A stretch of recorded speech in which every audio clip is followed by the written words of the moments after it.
एक दिन खाली बैठे मैंने फेसबुक पर एक अनजाने आदमी को फ्रेंड रिक्वेस्ट भेज दी, जो दिखने में बहुत हैंडसम था।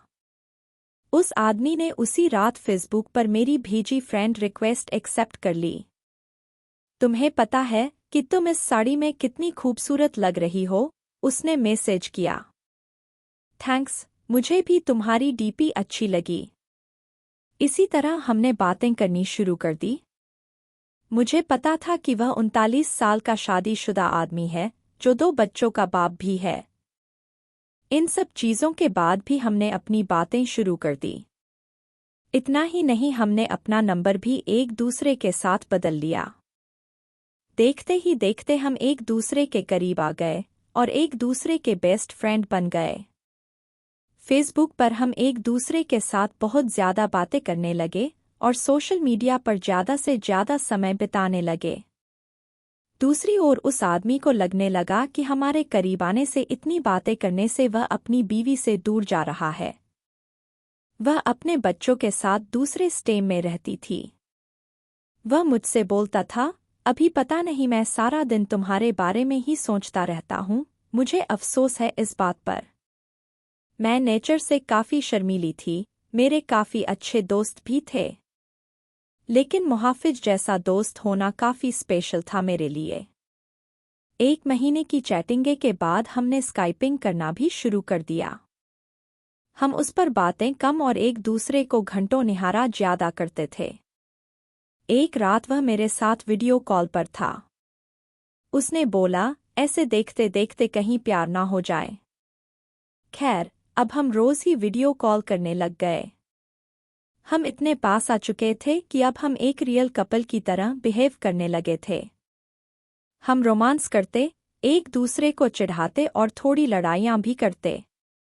कहने का मतलब था कि एक 17 साल की लड़की को 39 साल के आदमी से प्यार हो गया था। जिस तरह से प्यार की कोई उम्र नहीं होती, उसी तरह से हम दोनों को भी अपना रिश्ता बिल्कुल गलत नहीं लगा।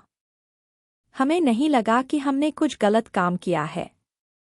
इसी दौरान इसकी बीवी और बच्चे इससे मिलने आए, पर वह फिर भी मुझसे बातें किया करता था।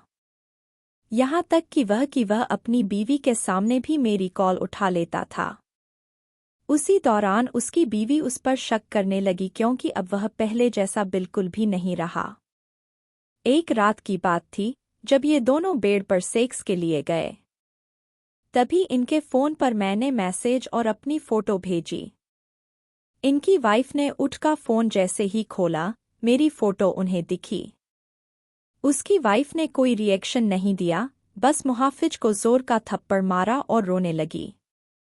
3 दिनों के बाद वह घर छोड़कर चली गई। मुझे उसकी वाइफ के लिए काफ़ी बुरा लगा, इसलिए मैंने उससे कई दिनों तक बातचीत बंद कर दी। उसकी वाइफ के जाने के बाद हम फिर से मिले और हमने लॉन्ग ड्राइव पर जाने का प्लान बनाया। उसी शाम उसने मुझे प्रपोज किया, मुझे सिर्फ तुम ही चाहिए और कुछ नहीं।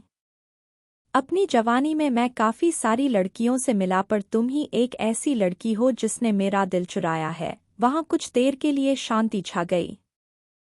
फिर उसने मुझे आई लव यू बोला। उसकी आंखों में आंसू थे।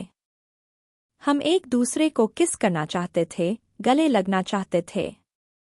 दूसरे दिन मुझे एक मैसेज मिला, जिसमें उसने लिखा था, हे डार्लिंग, आई लव यू, लेकिन मेरा परिवार भी है, मेरी कुछ ड्यूटीज भी हैं। यह मेरा तुमको आखिरी मैसेज है। मुझे प्लीज कॉल या टेक्स्ट मत करना, मैं तुम्हें ब्लॉक कर रहा हूँ। मुझे ऐसा लगा कि मानो मैं शादी के बाद विधवा बन गई हूँ। मैं बुरी तरह से टूट चुकी थी, काफ़ी परेशान थी। 3 महीने बीत जाने के बाद मैं एक लड़के के साथ रिलेशनशिप में आई।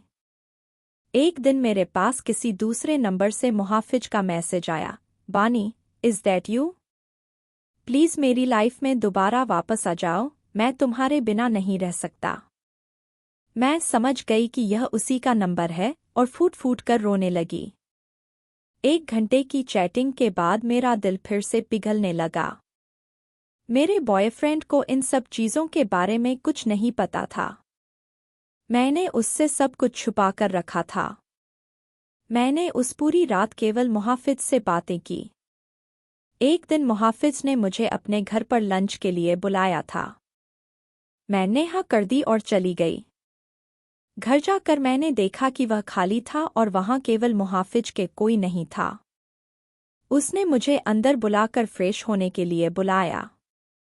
उसने ढेर सारी बातें की और खाने की टेबल सजाई। मेरे लिए यह सब नया था, मैं केवल इधर-उधर देख रही थी। तभी अचानक मैं जैसे ही पीछे मुड़ी उसके होंठ मेरे होंठों पर थे। हम एक दूसरे को किस करने लगे। मैं भूल गई वह कौन है और मेरी उम्र कितनी है। वह पहला टाइम था जब मैं किसी के साथ सेक्स कर रही थी, वो भी ये जाने कि हमने प्रोटेक्शन ली है या नहीं। तभी मुझे दर्द का एहसास हुआ और मैंने अपनी वर्जिनिटी उसे दे दी जिससे मैं बेहद प्यार करती थी। मैं उसी दर्द भरी हालत में घर वापस आ गई। दूसरे दिन मुझे काफी अच्छा महसूस हो रहा था।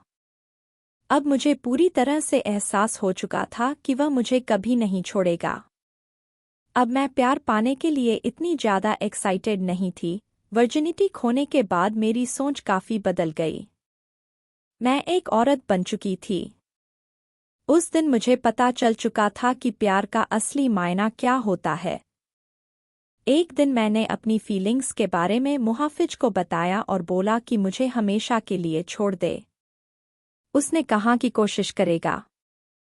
धीरे धीरे मुहाफिज का नाम मेरी जिंदगी से मिटता चला गया। मैंने उसका नंबर डिलीट कर दिया और उसने भी मुझे ब्लॉक कर दिया। मैंने फिर उसे कभी ट्रेस करने की नहीं सोची, लेकिन उसकी यादें आज भी मुझे डराती हैं। मैं खुश थी कि मैं इस अजीब से लगने वाले रिश्ते से बाहर आ गई, लेकिन आज भी वह आदमी मेरा पहला प्यार रहेगा। मैं भगवान से दुआ मांगती हूँ कि मुझे जब भी कोई दे तो वह एकदम मुहाफिज जैसा हो।